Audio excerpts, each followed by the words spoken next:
श्री कौशलेंद्र कुमार। सभापति महोदय, आपने मुझे प्रादेशिक जैव प्रौद्योगिकी केंद्र विधेयक 2016 पर अपना विचार व्यक्त करने का मौका दिया, इसके लिए बहुत बहुत धन्यवाद। सभापति महोदय, सरकार द्वारा 20 अप्रैल 2009 के कार्यपालिका अध्यादेश के माध्यम से स्थापित विद्यमान प्रादेशिक जैव प्रौद्योगिकी प्रशिक्षण एवं शिक्षण केंद्र फरीदाबाद को प्रादेशिक जैव प्रौद्योगिकी केंद्र के रूप में कानूनी एवं वैधानिक मान्यता देने के लिए यह विधेयक सरकार ने पेश किया है, जो स्वागत योग्य है। मैं मानता हूं कि सरकार यह सार्थक कदम सरकार का होगा और इससे देश में जैव प्रौद्योगिकी के क्षेत्र में काफ़ी तेजी से विकास होगा। आधुनिक जैव प्रौद्योगिकी से मानव एवं पशु क्षेत्र के लिए स्वास्थ्य संबंधी देखरेख समाधानों का विकास कार्य करने में भी मदद मिलेगा। देश में कुशल मानव संसाधन विकास होगा और विश्व में भी हम अपनी पहचान बना सकेंगे। यह एक स्वायत्त संस्था होगी जिसके इसे अपना कार्य करने में सरकारी रुकावटें नहीं होगा। यह एक अच्छा कदम है। सभापति महोदय, मैं सरकार से एक बिंदु पर ध्यान देने के लिए निवेदन करना चाहता हूं। यह संस्था स्वास्थ्य के क्षेत्र में काम करती है, चाहे वह मानव स्वास्थ्य हो या पशु स्वास्थ्य संबंधी हो, किंतु आज फार्मास्यूटिकल्स में के क्षेत्र में लूट मचा है। तभी सभी तरह की दवाई, उपकरण, उपचार संबंधी जितने भी महंगी हो गई है, आम नागरिक को स्वास्थ्य सुविधा नहीं उपलब्ध हो रहा है।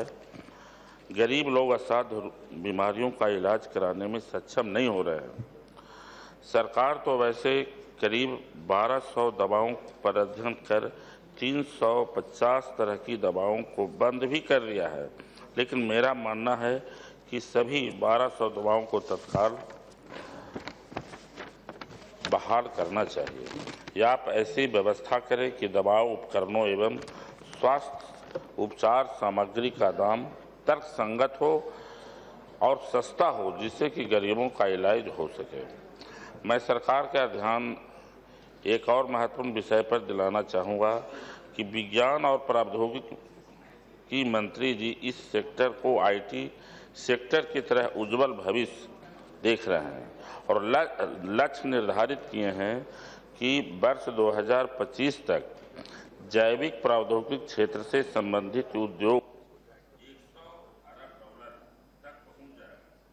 मैं माननीय मंत्री जी से जानना चाहता हूं कि वर्ष 2019 तक आप यह कहां तक आपका यह उद्योग में पहुंचेंगे, कहां तक आपका सक्षम होगा, इसको भी दर्शाना चाहिए। किंतु सभापति महोदय, यह तभी संभव होगा जब सरकार IT के क्षेत्र में IT की तरह जैव प्रौद्योगिकी संस्थान भी सभी राज्यों में स्थापित हो। मैं बिहार से आता हूं, इसी क्रम में मैं आग्रह करूंगा माननीय मंत्री जी से कि बिहार में भी जैविक प्रौद्योगिकी प्रशिक्षण और शिक्षण संस्थान खोलने की दिशा में कार्रवाई करें। बहुत बहुत धन्यवाद। श्री प्रहलाद पटेल। धन्यवाद सभापति महोदय। आज मैं पूरे आत्मविश्वास के साथ सरकार के मुखिया आदरणीय प्रधानमंत्री जी को और विभाग के मंत्री जी को हृदय से धन्यवाद देना चाहता हूं। इसलिए नहीं कि मैं उस पार्टी का सदस्य हूं, बल्कि मुझे खुशी इस बात की है कि जब मैं कॉलेज में पढ़ता था तो 75-76 के दौरान हमारे विश्वविद्यालय में बायो साइंस पहली बार आया था और उस समय मेरे ही साथ पढ़ने वाला एक छात्र आज अमेरिका के जीन्स पर जो काम चल रहा है उसकी 14 लोगों की टीम में वो भी शामिल है। जब वो 3 साल पहले आया और हम सारे पुराने छात्र बैठे तो उसने मुझसे सवाल किया। उसने कहा कि मैं धन कमाना नहीं चाहता, वहाँ पर रहकर अपनी प्रतिष्ठा की बजाय मैं देश में कुछ करना चाहता हूँ और मैं वापस आना चाहता हूँ। सभापति महोदय, मैं निराश होकर मैंने उसको मना किया कि तुम्हारे लायक यहाँ काम कहाँ है। आज जब ये बिल आया है तो आज मुझे आश्वस्त हुआ हूँ कि शायद प्रतिभा पलायन का जो क्रम था वो रुक जाएगा। सभापति जी, आपने भी अपनी बात कही है। इसमें बड़ी जिम्मेदारी से कहा गया है कि जैव प्रौद्योगिकी की जो शिक्षा है उसका प्रशिक्षण और अनुसंधान, 3 शब्दों का उपयोग किया गया है कि इस केंद्र से इसको अवसर मिलेगा। मैं एक और बात जोड़ना चाहता हूं कि प्रमाणीकरण की इस देश को जरूरत है। अनुसंधान तो उनका होता है कि जो हमारे पास होता नहीं है, हमारे पास है और पहले भी था। दुर्भाग्य ये रहा है कि हमारे पास प्रमाणीकरण का कोई आधार नहीं था, कोई संस्था नहीं थी जो इस बात को तय कर सकती कि वास्तव में ये विधा हमारी अपनी विधा है। मुझे सदन में 2 अवसर और मिले हैं। मैं आज अटल जी को स्मरण करना चाहता हूं। जब एनडीए जब वो प्रधानमंत्री थे तब पौध भिन्नता का कानून भी इस सदन में पास हुआ है, जैव विविधता का कानून भी इस सदन में पास हुआ है और उसके बाद में आज जैव प्रौद्योगिकी की बात यहाँ पर आई है। इसलिए मैं उन तमाम मित्रों से कहना चाहता हूँ कि सबने बड़े सरकारों ने अच्छे काम किए होंगे, लेकिन देश को जिन बातों की पहले जरूरत थी शायद उसको लाने में हमने विलंब किया है। इस बात को सदन को स्वीकार करना पड़ेगा और हमें इस बात का भी कि हम जिस प्रकार से चीन के लोगों की सूची गिनाते रहते हैं, मैं उनसे बड़े आग्रह के साथ कहना चाहता हूं कि जितने भी पेपर अगर हिंदुस्तान में इस बायोटेक्नोलॉजी को लेकर हैं या बायोडाइवर्सिटी की अगर हम बात करें तो मैं उसको लिंक करना चाहता हूं। मैं मंत्री महोदय से कहना चाहता हूं, यदि कोई अनुसंधान होगा, अगर बायोडाइवर्सिटी नहीं है तो उसकी कीमत को अगर आप नजरअंदाज करेंगे तो बायोटेक्नोलॉजी के बारे में ज्यादा सोच नहीं पाएंगे। आपको रॉ मटेरियल तो चाहिए, वो किस देश के पास में है। अगर पौध भिन्नता की बात की जाए तो मैं चरक का नाम लेना चाहता हूं सभापति महोदय। हमने चरक को कितनी गंभीरता से लिया।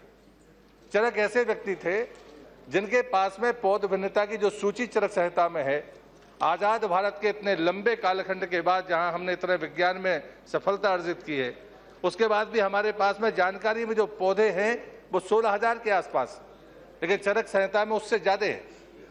और दूसरा मैं उदाहरण देना चाहता हूं आयुर्वेद का। हम कई बार अपनी सीमाओं में इतने संकीर्ण हो जाते हैं और दूसरी बातों को हम रूढ़िवादी कहते हैं, जैसे हमारे मित्र अरुण सिंह जी ने कहा था। हमने घाघ और भट्टरी की कहावतों का मजाक उड़ाया। क्या कभी हमने प्रमाणीकरण की कोशिश की कि जिस आदमी ने जो कहकर चला गया कि इस महीने में इस पहर में अगर हवा चलेगी तो पूर्व की तरह तो ऐसा होगा, लेकिन अगर पश्चिम में चल जाएगी तो ऐसा हो जाएगा। मुझे लगता है कि कई बार हम वैज्ञानिकता को प्रमाणित करने की स्थिति में नहीं थे, शायद हम इसलिए पिछड़ गए हैं और हमने अंधा अनुकरण उन बातों का किया जिन बातों को लेकर हम आश्वस्त ही नहीं थे। उदाहरण के लिए जब अनाज आया जिसका उल्लेख आपने किया, वो साथ में गाजर घास लेकर आया और आज गाजर घास मध्य प्रदेश जैसे स्थान पर अभिशाप बन गई। लेकिन उसका समाधान किसने खोजा? जबलपुर कृषि विश्वविद्यालय के एक साइंटिस्ट ने। उसने एक कीड़ा बनवाया और वो बाकायदा बायोटेक्नोलॉजी का हिस्सा है और वो उस पौधे को खा जाता है, लेकिन हमें उसके आगे के परिणाम नहीं पता कि वो बाकी चीजों को कितना नुकसान करेगा। और इसलिए मैं एक आग्रह आपके माध्यम से करना चाहता हूं, ऐसा नहीं है कि बायोटेक्नोलॉजी हमारे पास नहीं थी, लेकिन उसमें मर्यादा की बात सदैव कही गई है। चाहे हम त्रिशंकु का उदाहरण लें और चाहे हम अन्य बातों का उदाहरण लें, हम किस सीमा तक किन क्षेत्रों में इसका उपयोग करेंगे, इसके बारे में भी कहीं ना कहीं ये तय होना चाहिए। मैं आपके माध्यम से एक और आग्रह करना चाहता हूं अध्यक्ष महोदय, सभापति जी, कि मैं इसमें सिर्फ एक बिंदु को 8 का को देख रहा था, क्या करने लायक है। अगर इन बातों पर जितने भी हमारे सेंटर्स काम करते हैं उनके बारे में अगर हमने सोचना शुरू किया, उन सबको एकजुट करने की कोशिश की, तो मुझे लगता है कि ये देश के लिए स्वर्णिम अवसर होगा। मंत्री जी ने भी कहा कि हम लीडर बनेंगे, लेकिन हम लीडर किस बात में बनेंगे? क्या इस बातों पर विचार नहीं होना चाहिए? ऐसा नहीं है कि हमारे पास नहीं है, हमारे पास है, उसको सजैने की जरूरत है, उनके प्रमाणीकरण की जरूरत है, उनको प्रस्तुत करने की जरूरत है और पूरे आत्मविश्वास के साथ उन बातों का मूल्यांकन करने की आवश्यकता है। तो मैं समझता हूं कि जो पेपर बनेगा, जो समाधान मिलेगा, वो सिर्फ देश को नहीं मिलेगा, वास्तव में दुनिया को मिलेगा, क्योंकि हमने कभी भी दोहन पर विश्वास नहीं किया। हमने हमेशा एक संतुलित समाधान पर विश्वास किया है और इसलिए मुझे लगता है कि जो सोच हमारा अपना होगा, हमारी धरती से पैदा हुआ होगा, वो ज्यादा महत्वपूर्ण होगा। एक उदाहरण मैं आपको देता हूं गाय के बारे में। जैसे आपने भी कहा, दूध के उत्पादन में हम सिरमौर बन गए, लेकिन A2 कितनों में है? या तो ब्राजील की एक नस्ल में है, लेकिन भारत की सारी नस्लों में A2 है। क्या ये जेनेटिक्स नहीं है? क्या ये बायोटेक्नोलॉजी का विचार का विषय नहीं है कि दूध की मात्रा हमारे पास में है, फैट है, लेकिन वो चीज नहीं है जो वास्तव में मानव जीवन को मजबूत करने वाली है। वो A2 तो सिर्फ भारतीय गाय में पाया जाता है, लेकिन हमने दूध की क्वांटिटी पर बहुत चिंता की है, उसकी क्वालिटी पर चिंता ना करके क्या गलती हमने की है और उसके आधार पर हम दुनिया के सामने लाचारी दिखाएं, मैं नहीं मानता कि ये ठीक तरीका है। और इसलिए मुझे लगता है कि हमारे मनीषियों ने जिस आधार पर इस देश के भूविज्ञान और यहाँ की जियोलॉजी और ज्योग्राफी के आधार पर हमने अपनी बातें तय की थी, वो ज़्यादा महत्वपूर्ण थी। उदाहरण के लिए बिहार में एक धान और हमारे यहाँ मध्य प्रदेश में एक धान होती थी, खेत भरता था, जो जो पानी बढ़ता था वो धान का ऊपर का हिस्सा बढ़ता जाता था, धान खराब नहीं होती थी। हमने उसको खो दिया। क्यों खो दिया? क्योंकि हमने जेनेटिक्स में उत्पादन भर की चिंता की, हमने अपनी उस महत्वपूर्ण चीज को नष्ट कर दिया जो पानी के कितने भी स्तर बढ़ने के बावजूद भी नष्ट नहीं हो सकती थी, वो हमको जीवन देकर जाती थी, हमको अनाज देकर जाती थी। ऐसी अनेक बातें मैं कर सकता हूँ कि जहां पर बिल्कुल पानी नहीं, उन पानी पर भी हमारी फसलें जिंदा रहने की स्थिति है, अलसी है, बाकी चीजें, हमने उन पर तो कभी विचार नहीं किया कि हम उसको कैसे ठीक करेंगे, बल्कि हमने दूसरे तरह से आयात किया और हमने खेती को भी नष्ट किया और किसान को भी नष्ट किया, और जो उसका पंजाब और हरियाणा इसका उदाहरण है। और इसलिए मुझे लगता है सभापति महोदय कि हम इसका अभिनंदन करते हैं। मैं इस बात के लिए अभिनंदन करूंगा कि हमारी जो भी प्रतिभा है वो देश के बाहर पलायन नहीं करेगी। शायद सरकार ये विकल्प देने में सफल हुई है, इसलिए मैं सरकार को बधाई देना चाहता हूं। हमने अध्यादेश निकाले, इसलिए मैंने पहले बायोडायवर्सिटी और प्लांट वैराइटीज बिल की बात भी की है। इतने लंबे समय के बावजूद भी बायोडायवर्सिटी कहाँ है? लोग कहते हैं कि शायद हिमालय में होगी, नहीं, छत्तीसगढ़ और मध्य प्रदेश नंबर 1 पर है, पहाड़ी राज्य उसके बाद में आते हैं। और इसलिए मुझे लगता है कि औषधियां भी वहीं पर हैं। अगर इन सब के बारे में हमें जानना है तो हम सबको भी ये चिंता करना पड़ेगी कि उनके वास्तव में बायोलॉजिकल नेम भर से काम नहीं चलेगा, हमें उनके उन नामों को भी जानना होगा जो स्थानीय तौर पर जाने जाते हैं। इसके कहने के पीछे मेरा सिर्फ इतना तात्पर्य है कि जब हम पेटेंट की लड़ाई में जूझते हैं, अगर हमारे उन लैंग्वेज को, स्थानीय भाषा को अगर हमने उनमें लिखा गया होता, उनका उल्लेख किया गया होता, तो हम पेटेंट की लड़ाई कभी हार नहीं सकते थे। हम चरक के उदाहरण के साथ में पेटेंट की अनेक लड़ाई जीते हैं, लेकिन हमने उसको नजरअंदाज जब तक किया तब तक हम दुनिया की अदालतों में हारते रहे।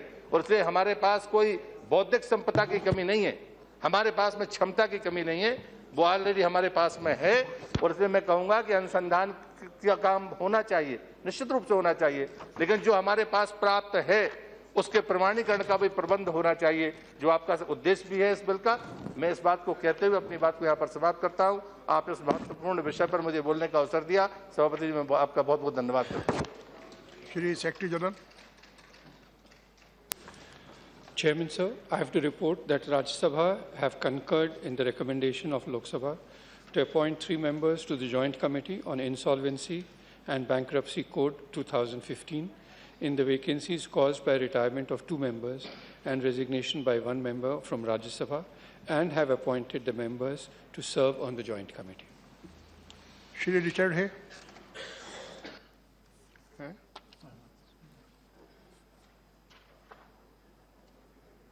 Chairman, sir, I especially thank you and express my thanks for giving the opportunity to speak on a very crucially important subject. This is an era of science, technology, and digital and innovation where, for example, scientists have recently discovered an enzyme that can convert all blood groups into the universal blood type O. At the outset, I compliment the Honorable Minister of Science and Technology for taking these bold steps to empower the field of biotechnology in our country. India, though not a pioneer in this field, is making quantum jumps in this important area of research and development in biotechnology. This center, I believe, would not only facilitate a more practical-oriented research, but also produce more monumental patents that would gauge the success of the center in the long run. This center, we believe, would give a big boost to the biotechnology industry in India, which is presently growing at a rate of 20% and is expected to grow at a rate of 30% in the coming years. Let me narrate few plus points. It is going to provide immense potential to our scientists who are forced to go to the West to undertake research in this field. Instead, they can happily take up research in Indian soil. India will emerge as a big player in the field of pharmaceutical industry in the world. New drugs will be discovered, especially in diabolic diseases like cancer, HIV, diabetes, hypertension, etc. We can discover new vaccines and find everlasting solutions to communicable diseases too. The food processing industry, by way of value-added products, will find practical solutions to many problems faced by our farmers, especially to double their income by 2022. The possibility to extend further research in human stem cells would be yet another fabulous boon to medicine and healthcare. So there are a lot of plus points here. I especially compliment the Honourable Minister. I wholeheartedly support the bill. Thank you.